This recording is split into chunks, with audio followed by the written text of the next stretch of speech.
The head of AUKUS has conceded about 1/3 of our new nuclear-powered submarine fleet will be at sea at any one time. It was one of the stinging criticisms of the $368 billion program by former Prime Minister Paul Keating. Our senior political reporter Trudy McIntosh has this exclusive interview with Vice Admiral Jonathan Mead. Vice Admiral Jonathan Mead, thanks so much for your time. What would you say would be the biggest hurdle we face now going forward with AUKUS? So I think probably workforce is the one that stands out, but clearly massive opportunities as well. And we've identified there's probably about 20,000 jobs in order to develop a sovereign capability to build, maintain, operate and regulate our nuclear-powered submarines. But the scale of this workforce has really required us to adopt a range of strategies, many that we've already implemented. We have people right now undertaking nuclear reactor courses in the United States. We put through about 30 people last year through nuclear courses in Australia and overseas.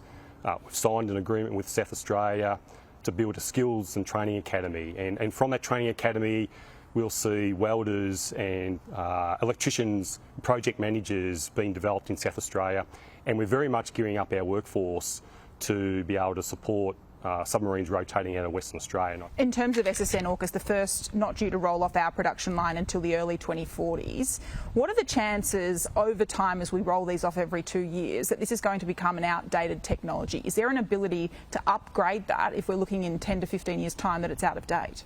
So clearly, with all major capital programs, there is an improvement and an upgrade program that happens continuously. And as we begin to build our first submarine, we'll commence construction by the end of this decade.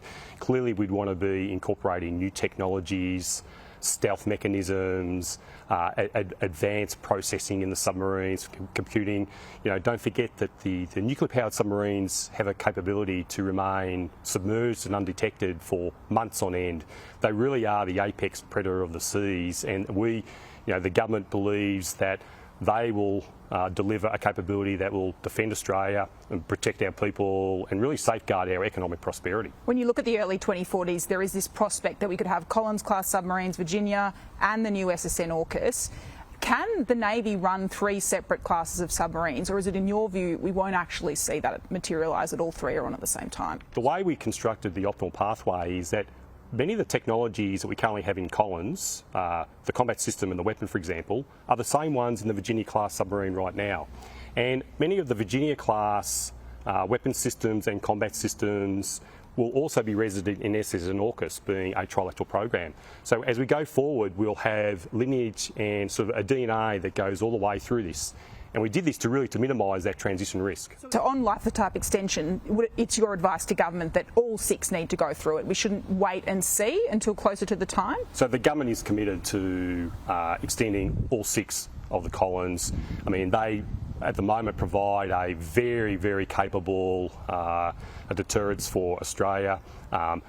That extension and the upgrades due on the Collins will take them through to the 30s and early 40s, and that in conjunction with the Virginias set in the 30s will absolutely eliminate any capability gap. We've seen the most severe criticism of AUKUS come from former Prime Minister Paul Keating. I've seen some of that criticism has been raised by the United States with our politicians when they go there. Have you received any feedback or questions from our partners about what that criticism might mean for the actual delivery of the program? So I do VTCs all the time with the US. I did one yesterday morning. They are absolutely committed.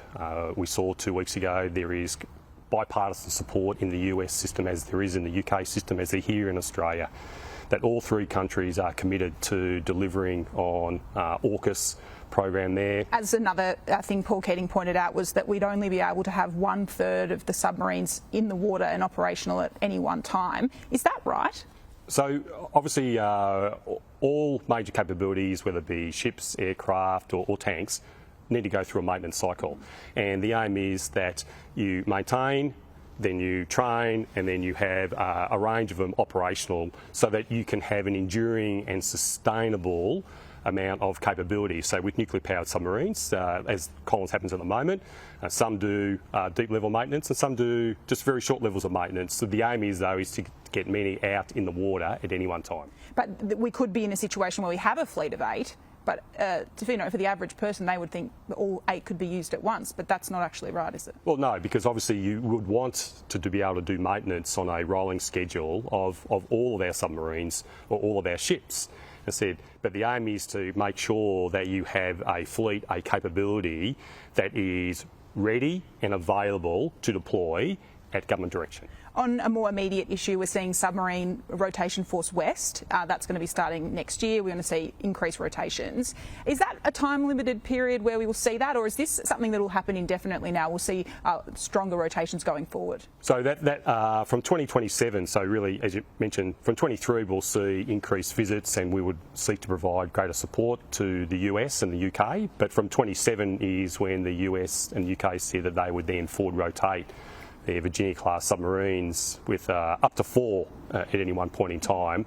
And the aim of that one is really for us to immerse ourselves into a nuclear ecosystem, to embed people in their submarines for training, to be able to have an industrial base that can support and maintain the submarines and a regulatory system.